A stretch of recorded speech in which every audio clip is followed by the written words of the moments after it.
მოგესალმებით ზრუფასო YouTube მსმენელებო და მაყურებლებო. დღევანდელ ეპიზოდში ვაპირებ შემოგთავაზოთ ჩემი აგატა კრისტის წიგნების კოლექცია. რა წიგნებიც მაქვს დაახლოებით ერთი მაგდენი კიდე არის ქართულ ენაზე გამოცემული და თარგმნილი და მე ისინი არ მაქვს საკითხული. პრობლემა მაინც არის ფასი, იმიტომ რომ აგატა კრისტის წიგნები იკითხება ძალიან სწრაფად. ზოგიერთი მათგანი ერთ დღეში მაქვს საკითხული და სიტყვაზე 20 ლარი რო ჩამივარდება ხელში მირჩევნია ისეთ წიგნები ვიყიდო სქელტანიანი, რომელიც საკითხვის სიამოვნებას ერთ და ორ კვირას გამატანიებს და აგატა კრისტის წიგნების ყიდვა ჯობს მაინც ისეთ დროს, როგორც არის მაგალითად ფასდაკლებები ან ფესტივალები და ასე შემდეგ. დავიწყოთ პირველი წიგნით, ეს გახლავთ იდუმალებით მოცული საქმეს თაილში. ეს გახლავთ აგატა კრისტის რიგით პირველი სადებიუტო ნაწარმოები, რაც გამოჩნდა დეტექტივი ერკიულ პუარო და ამის მსხვერპელი კაპიტანი ჰასტინგსი და ჩემი აზრით ძალიან კარგი დებიუტი არის. ნამდვილად დაგვანახა აგატა კრისტმა თავისი ნიჭი და შესაძლებლობები ამ წიგნით. შემდეგი წიგნი გახლავთ კვლელობა აღმოსავლეთ ექსპრესში, ერთ-ერთი ცნობილი რომანი კრისტის შემოქმედებიდან. მატარებლი გაჩერდება თურქეთის ტერიტორიაზე, გარშემო არის მხოლოდ თოვლიანი მთები და გაჩერებულ მატარებელში მოხდება ერთ-ერთი მოხუცებული და მდიდარი გზავრის კვლელობა. და ერკიულ პუარომ უნდა გაარკვიოს კვლელი არის გზავრებს შორის თუ ვინმე ამოვიდა, მოკლა და ჩავიდა და გაიქცა. მაგრამ ეს თითქმის შეუძლებელია, რადგან როგორც ვახსენე, გარშემო მთები არის და უახლოეს 10 კილომეტრში არ არის დასახლებული ადგილი, ასე რომ ძალიან საინტერესო რომანი არის, რაც მოქმედება ხდება ჩაკეტილ სივრცეში. შემდეგი გახლავთ სიკვდილი ნილოსზე, ესაც ცნობილი და კარგი ნაწარმოები გახლავთ. ამ წიგნის კვლელის ან კვლელების არ დავკონკრეტებ ვინაობა და მოტივი, რაც თავარი მოტივი მე თავის დროზე გამოვიცანი და კვლელი შეიძლება გაარტყა ესე შემთხვევით ის პრინციპით ვიღაცას დაადო ხელი და მე თქვა აი მაგარი ვარ ხო თავიდან მივხვდიო, მაგრამ თავარია მივხვდე მოტივს, რატომ ჩაიდინა კვლელმა ესა თუ ის დანაშაული და ამ წიგნში ჩემი აზრით ძალიან ნადვილი გამოსაცნობი იყო და ამასინათ ჩემ მეგობარს რო წავაკითხე ეს წიგნი იმანაც გამოიცნა მოტივი, ოღონდ მე არ მithქვამს რომ მართალი ხადაც შენ ბოლოში გადიმეთქი და შენ მივხვდები სწორი ხარ თუ არა. შემდეგი გახლავთ ერკიულ პუაროს ქრისტეშობა. როგორც ვახსენე, აგატა კრისტის ბევრი წიგნი მაქვს ერთ და ორ დღეში წაკითხული და მათი შინაარსი თითქმის არ მახსოვს.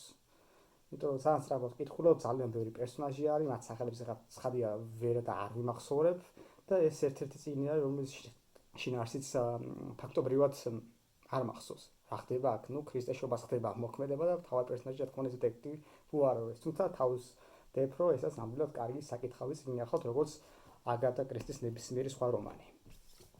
შემდეგი გახლავთ ფარდა პუაროს უკანასკნელი საქმე. სპოილერი არ იქნება, თუ სათაური გვეუბნება რომ ის არის პუაროს უკანასკნელი საქმე და ამ წიგნში პუარო გარდაიცვლება თავისი ბუნებრივი სიკვდილით ასაკით. თუმცა პუაროს ასაკი ჩემთვის დღემდე დაუდგენელია და ვინმეს თუ მოგეპოვებათ ინფორმაცია რამდენი წლის გარდაიცვალა პუარო, შეგიძლიათ დაწეროთ კომენტარებში, იმიტომ რომ ეს წიგნი დაწერა კრისტმა 74 წელს, ერთ წელს თავი გარდაიცვალა. შეიძლება რა ვიცი, გულმა უგზნო თვითონაც ეგუპებოდა და თავი პერსონაჟიც გამოსამა სიცხეს. ხო და 74 წელს თუ ხდება მოქმედება, ერთი წიგნი გაგვიხსენოს კონკრეტულად რომელი არა, მაგრამ დიალოგი მახსოვს, პუარო და ინსპექტორი იხსენებენ გასული საუკუნის, ანუ მე-19 საუკუნის 90-იან წლებს, აი შოკოლადის ქარხნის საქმე რო გავხსენით, ანუ გასული საუკუნის 90-იან წლებში პუარო უკვე შემდგარი დეტექტივი იყო, ანუ მინიმუმ 25-30 წლის და 74-ში მატებული 30 წელი ეს 100 წელზე მეტი გამოდის მეგობრებო და ამიტომ თან ისეც არ არის დაკონკრეტებული 78 წელს კი არის რომანი გამოცემა შემოქმედება ხდებოდეს 50-იან წლებში 40-იანებში ეგეც არ არის დაკონკრეტებული ასე რომ ვინმე თუ მოგეპოვებათ ინფორმაცია რამდენი წლის ასაკში გარდაიცვალა პუარო შეგიძლიათ დაწეროთ კომენტარებში. შემდეგი წიგნი ახლა უკვე დანაშაულის თანამონაწილე. აქ პუარო აღარ არის თავარი პერსონაჟი, აქ ახლა ტობია ტაპესი, ცოლი და ქმარი, თავგადასავლის მოყვარულები და თითოეული თავში არის ახალ-ახალი თავგადასავალი მოთხრობილი და ამ ამბებმა, ამ თავგადასავლებმა უნდა გაახსნილ ერთი მთავარი დანაშაული, რომელსაც ეძებენ. ასე რომ ძალიან საინტერესო წიგნი არის, შეიძლება ეს გახლავთ ესე უწოდოთ რა რომანი მოთხრობების კრებული. ესე შეგვიძლია დავარქვათ ამ წიგნს. შემდეგი გახლავთ N2M, აქაც იგივე პერსონაჟები არიან, მეორე მსოფლიო ომის დროს ხდება მოქმედება და მათ ერთ-ერთ სასწაულში უნდა გამოავლინონ ინგლისელი ჯაშუში, რომელიც ეხმარება გერმანელებს და ძალიან საინტერესო ამბავი არის მოთხრებული. ეს წიგნი ხალხაშორის მე წავიკითხე სუსუ პირველად, საბჭოთა გამოცემა მქონდა რა მაქვს კიდევაც. ოთი წიგნს ეკვა პანსიონატის სამსუნი, სადაც მოქმედება ხდება და იყო ეს რომანიც და წლების შემდეგ ეს რო შეგიძლია წავიკითხე, გამახსენდა ის ძველი წაკითხული ვერსია. ასე რომ შეიძლება ითქვას, რომ ეს არის პირველი წაკითხული რომანი აგათა კრისტის შემოქმედებიდან. შემდეგი გახლავთ, მოდი ავიღოთ. ლურჯი მატარებლის საიდუმლოება. აქაც პუარო არის მთავარ როლში და აქ ერთ-ერთი ძვირფასი სამკაულის ყელსაბამის გამო მოხდება ახალგაზრდა გოგონას კვლელობა და ეს საქმე პუარომ უნდა გამოიწვიოს. შემდეგი გახლავთ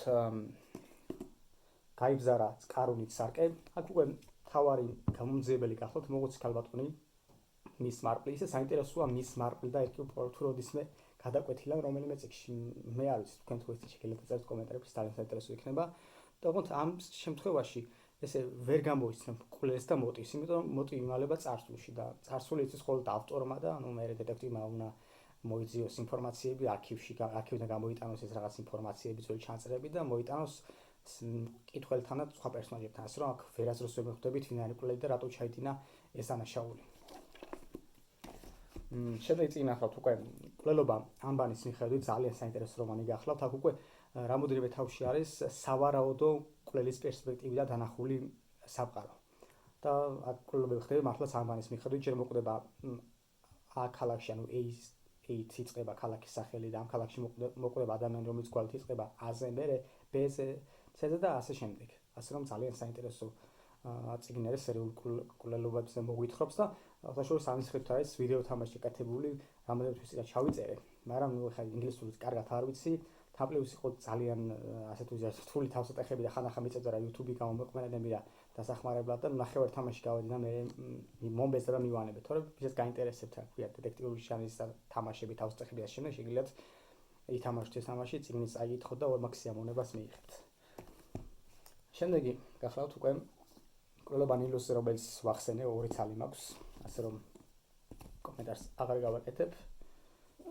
მესამე გოგონა ძალიან მაგარი წიგნი გახლავთ, აქ პუარო უკვე ასაკში არის და ერთი ახალგაზრდა გოგონა მივა მასთან დასახმარებლად და ეტყვის რომ მე მგონი ადამიანი მოვკალეო, თამაში დარწმუნებული არ არის. და მე უცებ ეტყვის რომ პუაროს ეტყვის რომ თქვენ იმაზე ვერ იყობთ ხართო, ვიდრე წარმომედგინაო და გაიქცევა. და პუარო მთელი წიგნის განმავლობაში ყველას ეკითხება გარშემო, ნუ თუ მე მართლა ისეთი ასაკოვანი ვარ, ძალიან მეტყობა საკითხვა არა მოკლედ, რა ძალიან იმოქმედებს ახალგაზრდა გოგონას ეს ნათქვამი მასზე.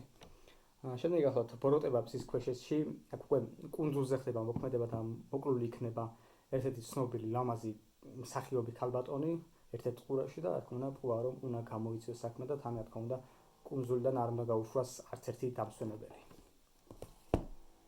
შემდეგ გახლავთ ბოროტება მზის ქვეშეთში, ესაც ძალიან საინტერესო ამბავია, მოყუცი კაცი მოკვდება და ყველა ფიქრობს რომ ასაკით სიბერით გარდაიცვალა, მაგრამ პანაშვიდზე ერთ-ერთი მისი ნათესავი ქალი, რომელიც ცნობილი იყო თავისი ჭკუას უსტობით, წამოაყრანტალებს კი, მაგრამ ის ხო მოკლესო და ამის შემდეგ დაიწყება გამოძიება და საქმე შეთქმულად ჩაერთვება პუარო, რომ გაარკვიოს ის ბუნებრივი სიკვდილით მოკლა თუ ვინმე იგი მოწამლა და ვერავინ ვერ გაიგო.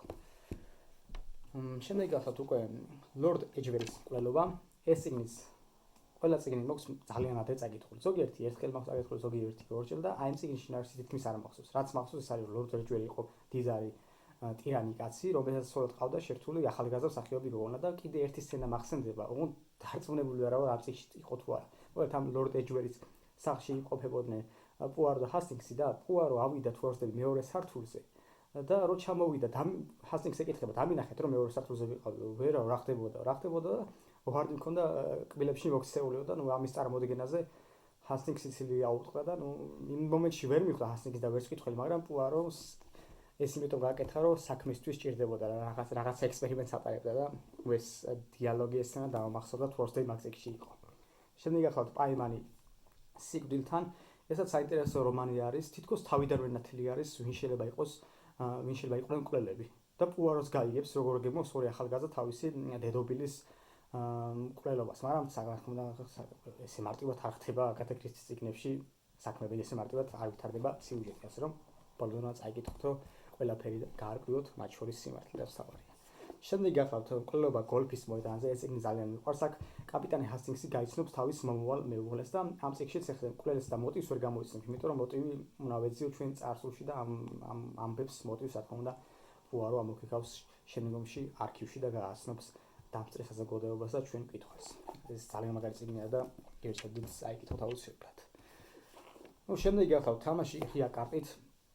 აქ ვყავთ ერთ-ერთი მდიდარი კაცი თავისთან მიიწევს 4 განსხვავებული პროფესიის მქონე ადამიანს, ისინი გვიანობამ თამაშობენ მის სახლში კარს და ერთ მომენტში შეამჩნევა, რომ მასპინძელი, რომელიც ბუხართან ზის, მკვდარი არის. და რა თქმა უნდა, ეკი უყურო ჩაერევა საქმის გამოძიებაში და თან ეჭვი არის 4-ივე მოთამაშის, იმიტომ რომ ყველა ისეთი ტიპაჟი არის, რომ ნებისმიერზე შეიძლება გიქრო ის ყველი არის. ეს იყო ჩემი წიგნების კოლექცია. ამას გარდა მაქვს მე წაკითხული, მაქვს კიდევ ერთი წიგნი საბჭოთადროინდელი გამოცემას, ის იყო მოთხრობათა კრებული, ეწერა სათავად წერა მკვლელობა ფოიერვიკის დროს და როდესაც თავის დროზე შემა ძალით დამსვა და წამეკითხა ეს წიგნი, ეს მოთხრობები, როდესაც ეგ მოთხრობა წავიკითხე ფოიერვიკის დროს დასრული მძინათ მომეწონა ეს საქმის გახსნა, ერკილი ყვა როგორ გახსნა, რომ აი ძალიან შემიყვარდა და იმის მერე დავიწყე აგათა კრისტის წიგნების კითხვა და ვისაც გსურთოთ თქვენ შვილებსაც წააკითხოთ წიგნები, დეტექტივი არის იდეალური ჟანრი ამისთვის. ეს იქნება არტურ კონან დოილი, ჟორჟ სიმენონი, აგათა კრისტი რა თქმა უნდა და აგრეთვე რამოდენიმე წლის წინ გამოიცა სერია ნამდვილი დეტექტივი, თუ ასე 30 ტომი არის და კარგი დეტექტივები არის. აი ამ სერიას გულისხმობ. ერთ-ერთი აი 33 ტომი არის მაგალითად ეს წიგნი და ძალიან ბევრი კარგი დეტექტივი, კლასიკური დეტექტივი იქნება ქართულენაზე და ნებისმიერი შეგიძლია წააკითხოთ თქვენ შვილს და დარწმუნებული ვარ აუცილებლად მოესწონებათ. თავიდან შეიძლება გაუჭირდეთ წაკითხვა, იმიტომ რომ ბევრი პერსონაჟი შემოყვართ დეტექტივ ავტორებს, თუმცა ბოლოში აი როდესაც საქმის გახსნაზე მივა საქმე, ისინი ძალიან დიდ სიამოვნებას მიიღებენ და კიდე მოგთხოვენ, რომ მსგავსი წიგნი წააკითხოთ. ამას გარდა, რა თქმა უნდა, მაქვს წაკითხული სხვა წიგნები საკრებისის შემოქმედებიდან. როჯერ ეკროვიდის მკვლელობა, ეს გახლავთ რომანი, რომელიც დასრულდა თქმა უნდა პირს დაგაღებინებს, ვერაზეც ვერ მიხვდები მკვლელი ვინ არის. შემდეგ გახლავთ დიდი 4-ეული, ეს წიგნიც არ მახსოვს ამ წიგნის შინაარსიც. ერთ-ერთი რაც მახსოვს ის არის, რომ ერკილ პუარო ვიღაც დიდ 4-ეულს დასევდა რა. გავლენიან ტიპს და ერთ-ერთზე მახსოვს უთხრეს პუაროს, რომ მას აქვს შუაო, რომ რაც ნივთის ხელში მოხვდებაო, ყველაფერს ატრიალებსო და ერთ დღეს პუარო მასთან ერთად მოხვდება სუფრაზე და ეს კაცი პურის ნაჭრისწირას დაიწყებს და ამით მიხვდება პუარო მის ვინაობას. აი ეს რაღაც კონკრეტული სცენები მახსოვს ძველად წაკითხული წიგნებიდან.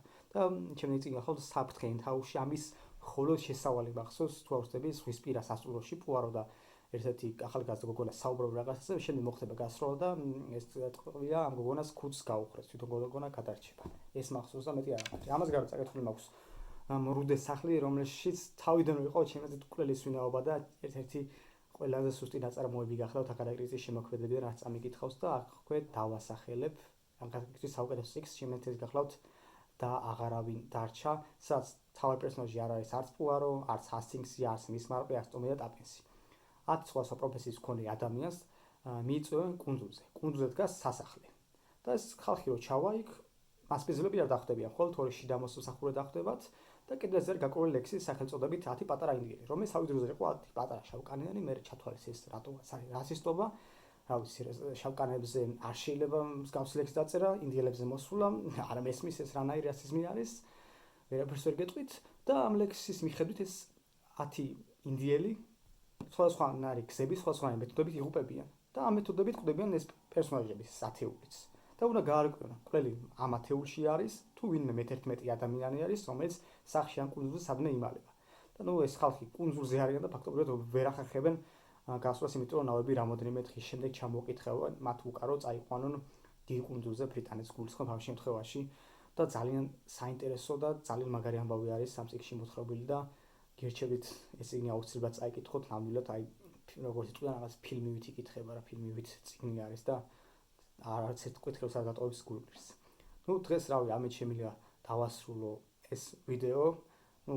როგორც ვახსენე, ერთი ამდენი კიდე წიგნი არის, ერთი ამდენი კიდე გამოსული ქართულენაზე და წასაკითხი მაქვს და წინ ძალიან დიდი სიამოვნება მელოდება და კარგი არის რომ აგათა კრისტის წიგნებს ასე ხშირად თარგმნა და გამოსცემენ, იმიტომ რომ მას საკმაოდ დიდი რაოდენობის კითხველი და გულშემატკივარი ყავს.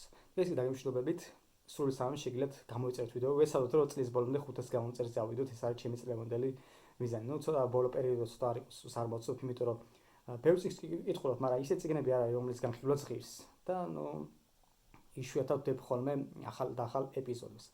თქვენ კიდე რა შეგიძლიათ დააკომენტაროთ ამ ვიდეოს ქვემოთ, რა კითხვების დავსი იმაზე შეგიძლიათ გამცეთ პასუხი თუ მოგეპოვებათ, რა თქმა უნდა ეს პასუხები და სულ 3 შეგიძლიათ მოვიწეროთ ვიდეო, რათა უფრო მეტ ადამიანს ამოუგდოს ეს ვიდეო რეკომენდაციებში. ეს კი დაგემშვიდობებით, კარგად ბრძანებოდეთ.